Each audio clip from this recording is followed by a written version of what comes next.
Okay, folks, what are we talking about today? Well, I'm a little pissed, and I'm gonna be a little bit venting on this recording, okay? So you're warned. If you're gonna listen to me, you're gonna hear some guy, he's venting out and kind of real pissed, okay? And this is gonna be about what was his name? Zohran Mamdani. Mamdani. I'm sorry, Zohran Mamdani. This guy just happened to be elected as the mayor of the New York City.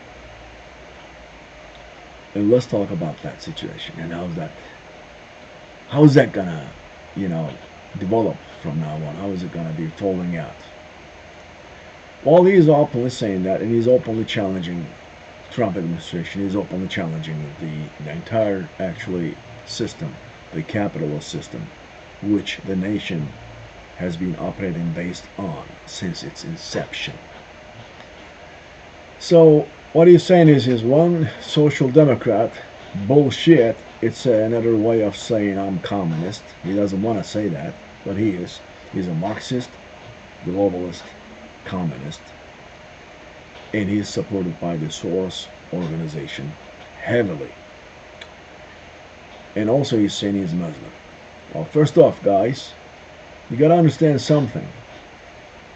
Islam and communism doesn't jive together, okay? It doesn't. They don't flow together. Why? Well, if you're claiming to be a communist, okay, and if you know what you're talking about, at least you should know, or you should be well versed about the International Communist Manifesto, which was written by none other than Karl Marx about 150 years ago. And in this manifesto, you can easily find a paragraph about religion, any religion, any organized religion like Islam or Christianity or Judaism or what have you. That it says, according to Marx, religion has only one function, and its function is to support the leading elite classes, to be able to manipulate the masses. And the perfect and best way to manipulate these masses, they use religion as a tool to numb those people, to kind of put fear in them, to protect basically the capitalist from the poor masses. That's how Marxist sees and perceives the function of the religion. On the other hand, Islam itself cannot even, by any and all means, even remotely, cannot flow with this ideology. So they're actually 180 degrees. They're basically diametrically opposing indoctrinations or ideologies or whatever you call it.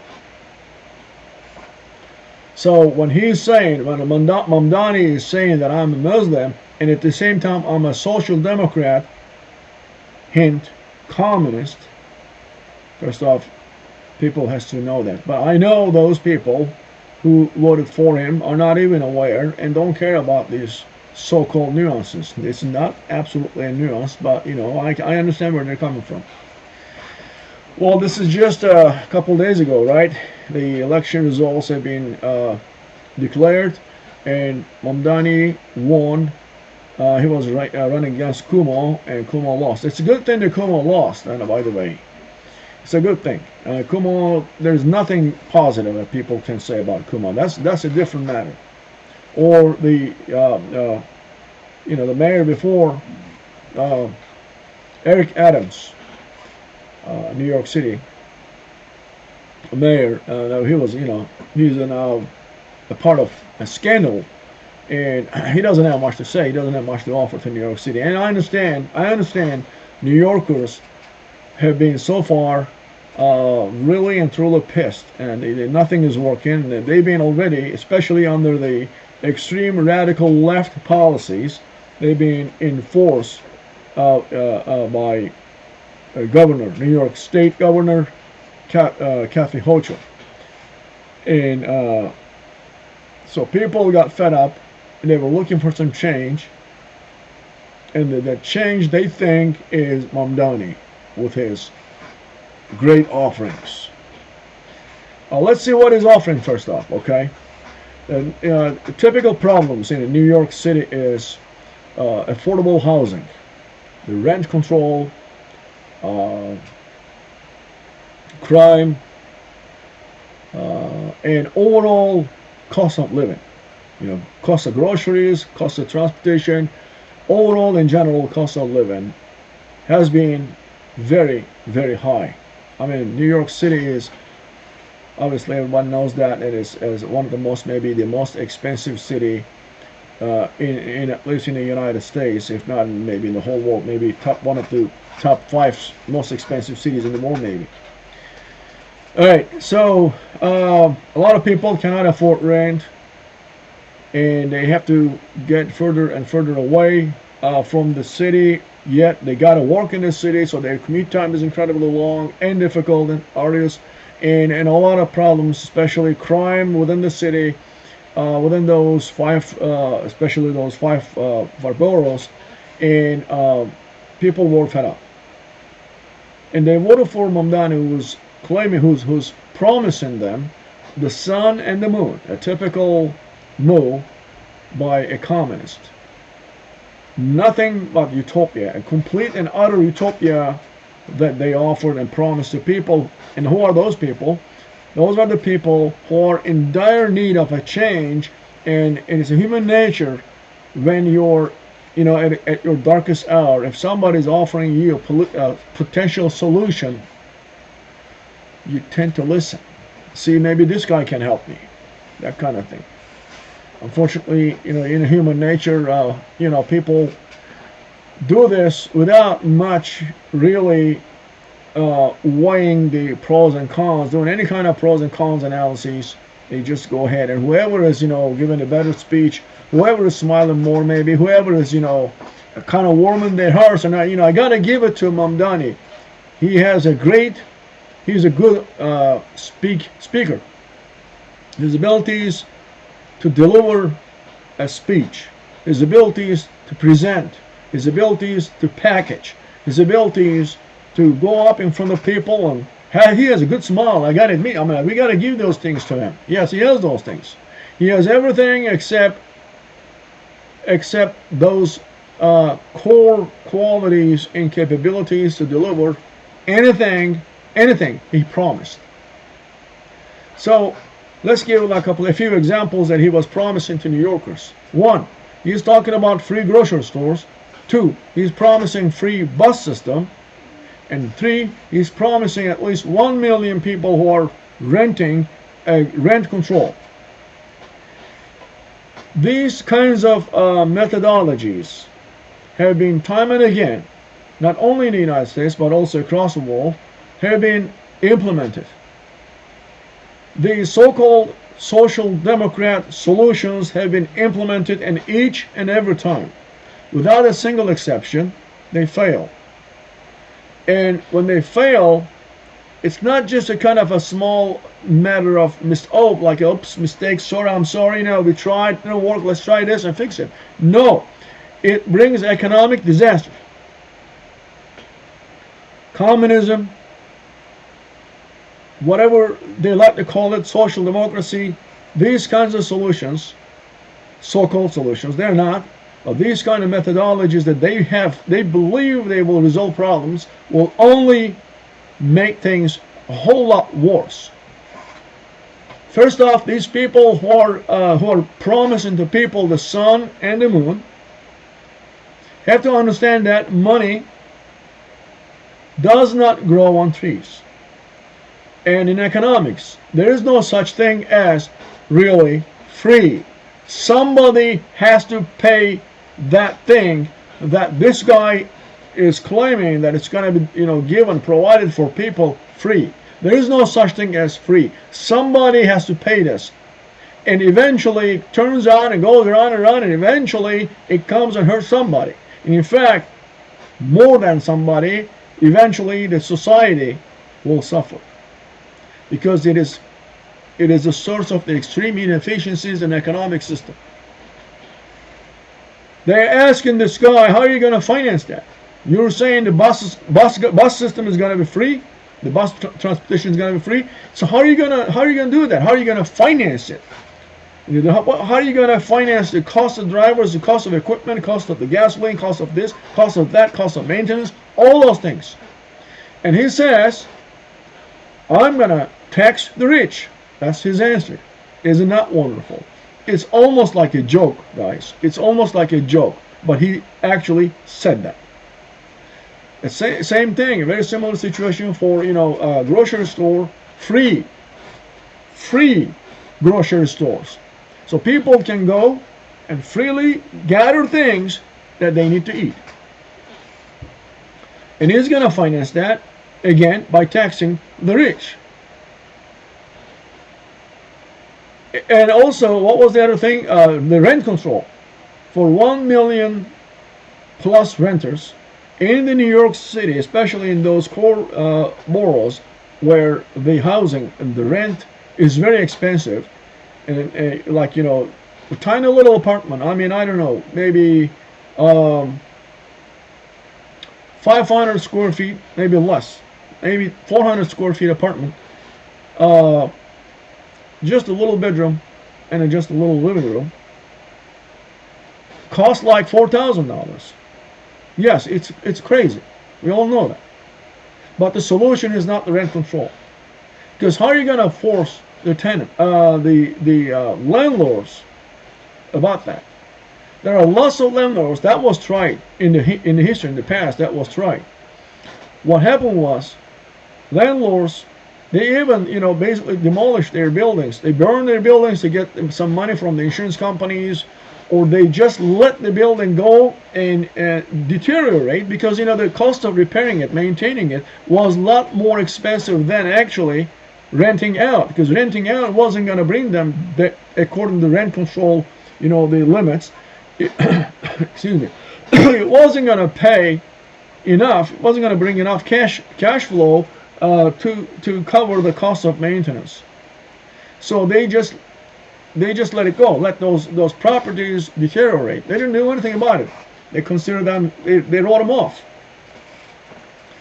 So rent control never, ever brings a solution. But of course, right now, where people are suffering and cannot find even the smallest, maybe even 300 square feet, tiny little apartment, maybe less even, and for any less than $3,000 to $4,000, and extremely frustrated. I understand human psychology, and then this guy is coming out and saying, I'm going to make this rent through rent controls affordable, whatever that is, whatever that means.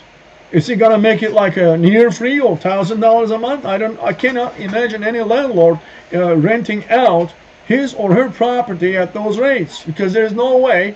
The other prices, the cost of anything, like that goes into repairs and maintenance and other services, utilities, all those things, none of those are going to be controlled like the way Mamdani is saying he's going to control the rent. So how is it going to work? It's not going to work. It's going to bring disaster. It's going to bring actually a huge economic disaster in New York City for New Yorkers.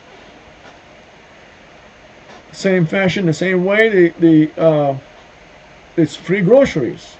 So what is it that Mamdani was saying? After the win, after he won the election, he was given the fiery speech. You remember where he was saying, he had 4 words for Trump. He was saying, turn the volume up. That's what he was saying to Trump administration. He was basically declaring a war on the president of the United States. He is declaring a war on America. So, okay. It sounds all nice and dandy. He's so cool and all that. He's all fired up and all excited, and people are all yelling. Let's talk a little more about things about New York. So, 48% of the total income tax, I repeat, 48% of the total income tax that New York City collects every year comes from, get this, 1% of the people. That is 1% the highest income, highest echelons of income or wealth. What was he saying? Mr. Mamdani, he was talking about taxing, bringing more and more and more taxes for those people. They're already paying almost half of the old income taxes that New York City collects annually, and he's talking about making those taxes even higher. What do you think is going to happen? Well, as of now, over 700,000 people are living in New York City for taxes. And in fact, Texas Governor Greg Abbott, jokingly, and I hope he's joking, I'm not sure if it's a joke or not, or real or not, he said anybody coming to Texas, more like migrating, not just to visit, but migrating to Texas from New York City, will be taxed at a special, kind of like a tariff, a very high tax. I'm not sure if it is a joke or not, but that's what he said, because this is what's happening. 700,000 people live in New York City, and I have a reason to believe those are not the people who are at the kind of lowest to middle income earners, but I believe they're the highest income earners, because they don't want to pay the taxes that Mamdani is talking about. Rightfully so. They're only paying very high taxes. So, okay, now, the tax base is going to be basically eroding in New York City. So Mamdani's government administration, the city administration, will be collecting a lot less taxes. And yet he's talking about, giving people a lot of things free, so he has to finance all those things. And his solution was taxing the rich or wealthy, and he says white communities. He's making basically this association, white and wealthy, almost like he's using those terms interchangeably. And then that way he's thinking he's going to create enough funds to provide those things freely to people who cannot afford. Well, Mr. Mamdani has to understand that it's not going to work like this. Just now, 700,000 people, and I believe it's going to be a whole lot more, will be living in New York City. Then how are you gonna do this, Mr. Mamdani? How are you gonna basically finance the whole thing? You're talking about all these promises, and I understand you look all cool, nice and dandy, and you have a good speech pattern and everything. You're a good, incredibly good orator and presenter and everything, and you're all those things. I give you all that, man. You goddamn talented. But economics, unfortunately, does not work with abilities to act and talk and speech, delivering great speeches and getting people all fired up and everything. Those are all nice things during the election campaigns. But when it comes to reality, once you start sitting in your office, January 1st of 2026, you'll be responsible. People will be in New York City. People will be waiting, expecting you to deliver on those promises that you promised to them.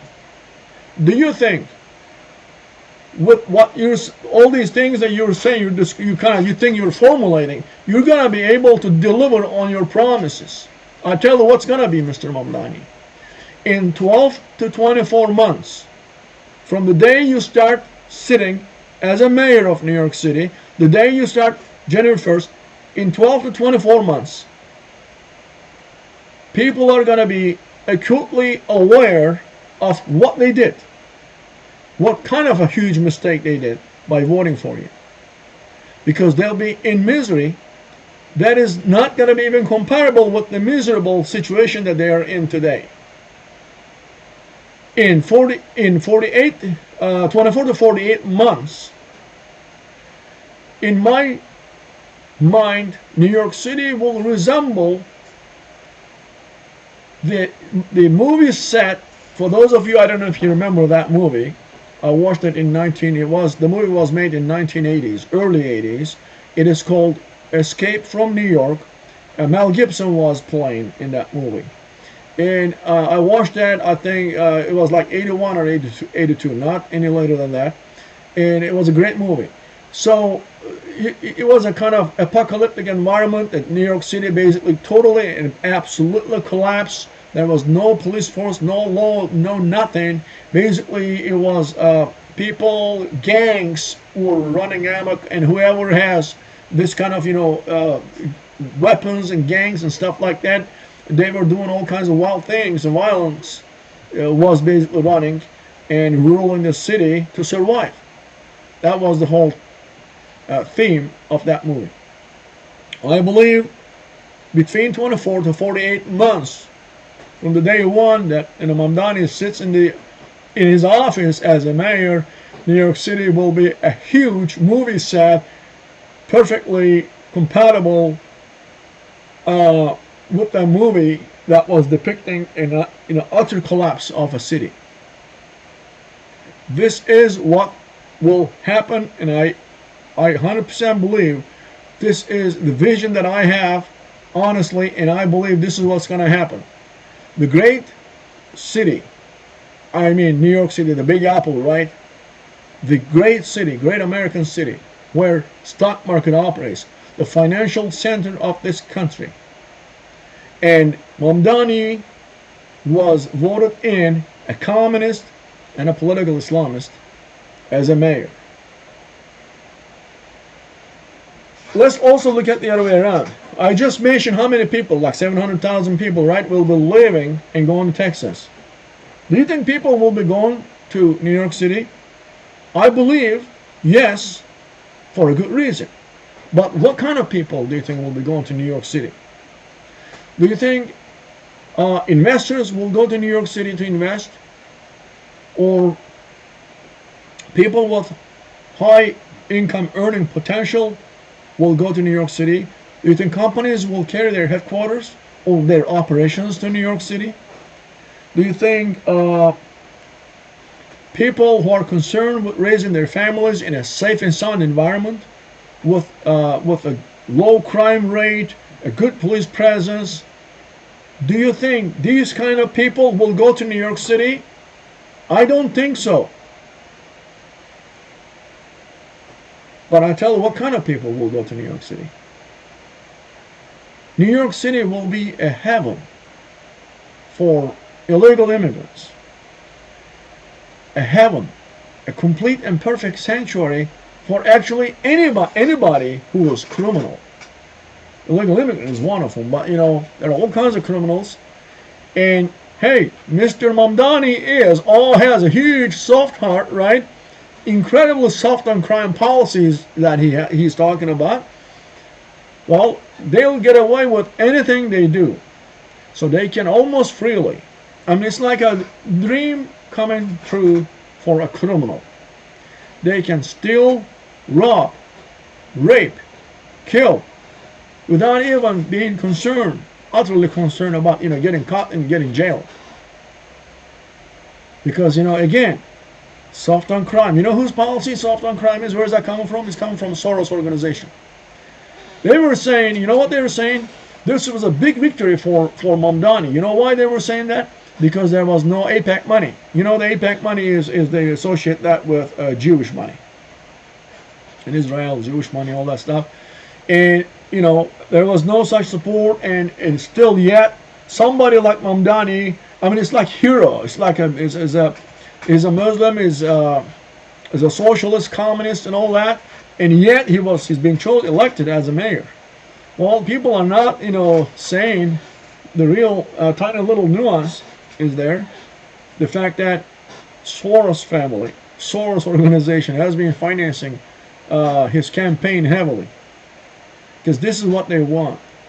Soros, not only in the United States and throughout the world.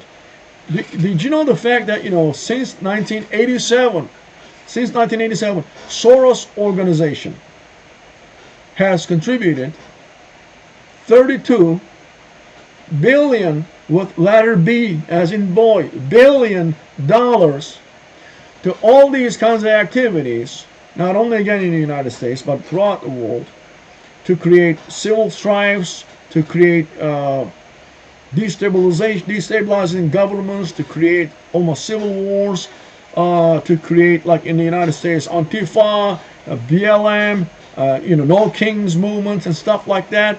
They've been, Soros organization have been supporting financially and organizing to get them all organized and coordinated. Never forget that. You remember when Israel started, the whole Israel and Gaza stuff started. All four corners of the United States, all the colleges, major colleges, all these major college campuses almost at the same time started protesting. Can you imagine that this is done without any just an accident, just a happenstance? This takes huge coordination and organization and planning and money.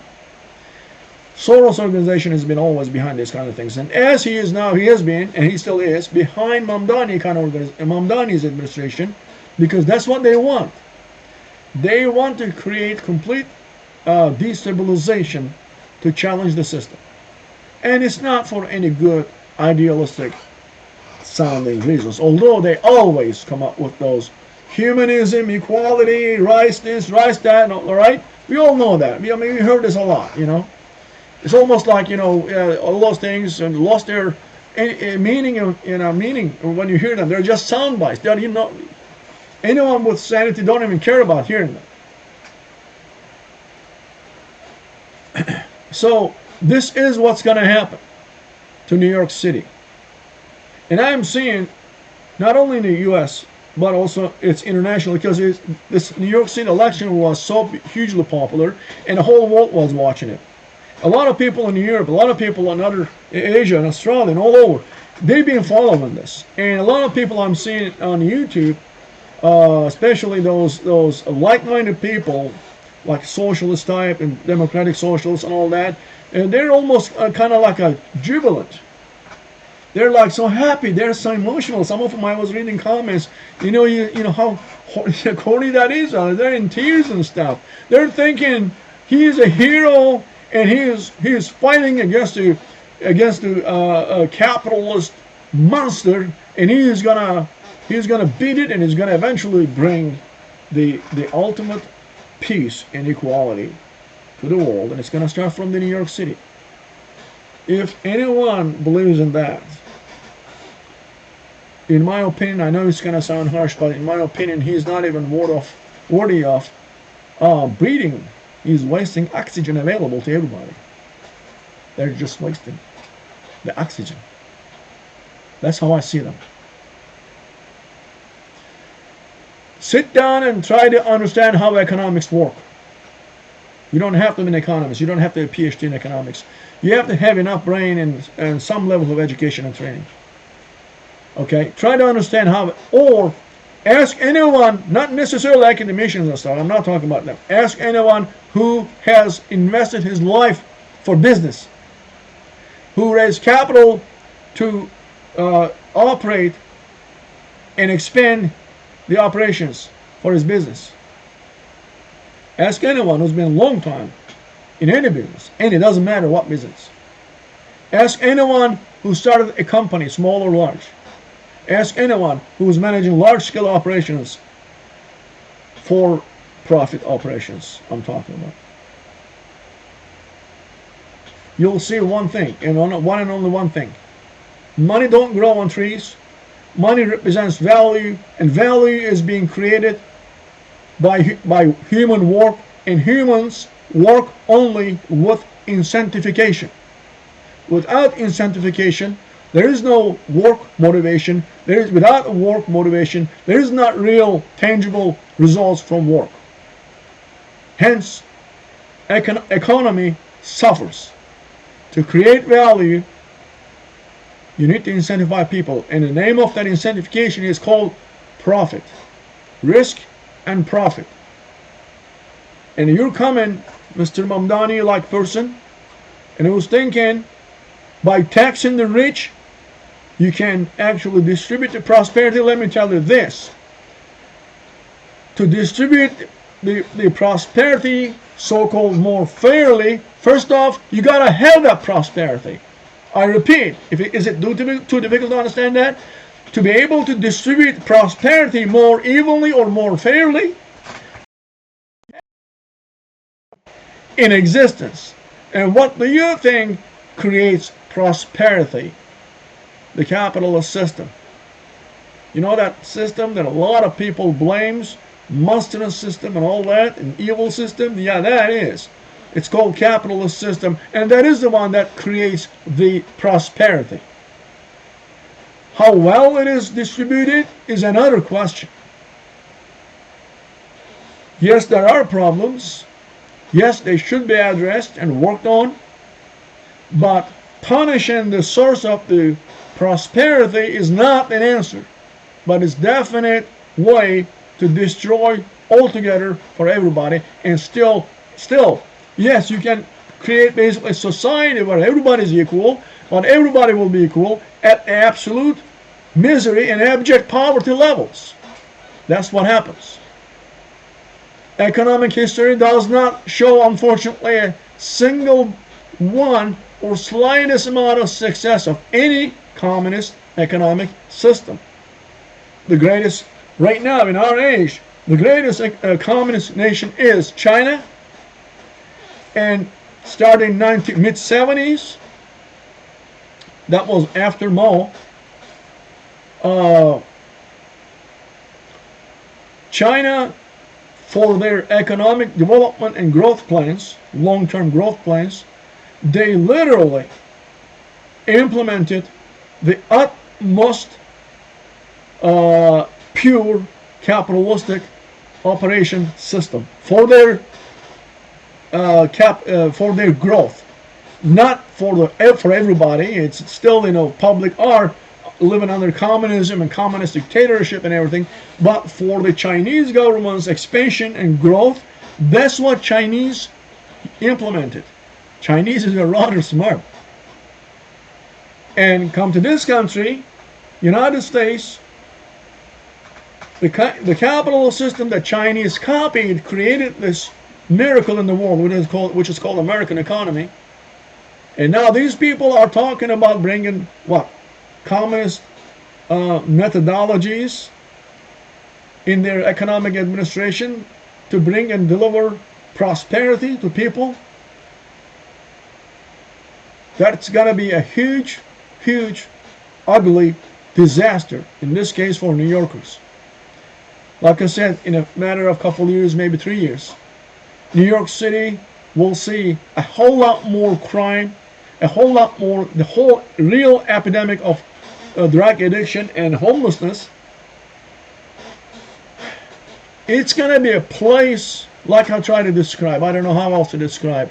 It's going to be a place that, no decent person or family can ever survive. Yet, of course, illegal immigrants voted for Mamdani. If I were an illegal immigrant, I'd probably be voting for him too. I mean, it's wonderful to be in a place, and I don't care about getting caught, and I can, get by. I can just get away with any kind of criminal activity I do. I can just, as I wish, go into a grocery store, get stuff, and if they're not giving me free, I can steal it because I'm not going to be, jailed or anything. If I feel like, I'm, horny, I can rape. I don't care. I'm not going to have any jail time. Well, it's a nice place for criminals. It's heaven also for illegal immigrants. And those, I have to call Americans who are living in New York City, the lefties, the liberals, hardcore, extreme liberals. I call them extremely stupid, naive Americans. They think it's going to be something that, by voting for him, they are basically helping the cause. Well, their children and their grandchildren will pay for it and pay for it dearly. That's all I have to say. Thank you for listening. Stay safe.